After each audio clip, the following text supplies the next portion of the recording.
Përse profeti Muhammed e shkundëte 3 herë dyshekun përpara se të flinte? Shikojeni këtë insekt në foto. Ky insekt fle me ty çdo natë. Fotoja e tij është e zmadhuar disa herë me mikroskop elektronik.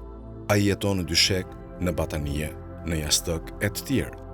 Rruga më e mirë për ta larguar këtë insekt është vendosja e dyshekut në diell, sepse ai është delikat ndaj dritës së diellit. Duhet ditur se ky insekt nuk ndikohet nga larja. Shkundja e dyshekut 3 herë përpara fjetjes është një traditë që shumë njerëz e kanë braktisur. Kjo shkundje ka mrekulli shkencore.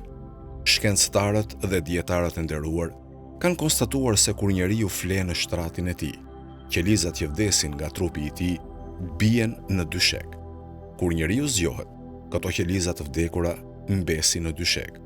Kur fle përsëri, vdesin sërish qeliza të tjera dhe këto qeliza të vdekura mbesin në dyshek. Dhe këto qeliza oksidohen dhe hyjnë në trupin e njeriut. Ato shkaktojnë shumë sëmundje. Allahu na ruajt.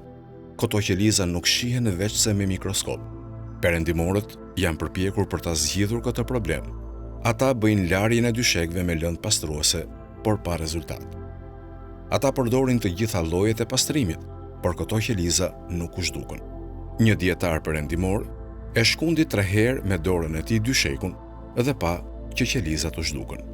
Ai u gëzua sepse zbuloi se duke e shkundur 3 herë dyshekun, qelizat e vdekura zhduken nga ai. Një musliman i tha: "Këtë gjë e ka thënë profeti Muhammed, paqja dhe bekimet e Allahut qofshin mbi të dhe mbi familjen e tij më parë, i cili ka thënë: Kur të flini në shtratin tuaj, shkundeni 3 herë dyshekun dhe mbulesën e tij, sepse nuk i dihet se çfarë ka lënë në të më parë. Mirë po, duhet të dihet se kjo çështje përmban mirësi më të mëdha se kjo që përmendëm, sepse nëse Allahu i madhëruar dhe profeti i tij nderuar na ndalojnë nga diçka, këtë e bëjnë sepse në të gjendet dëm për shëndetin ton.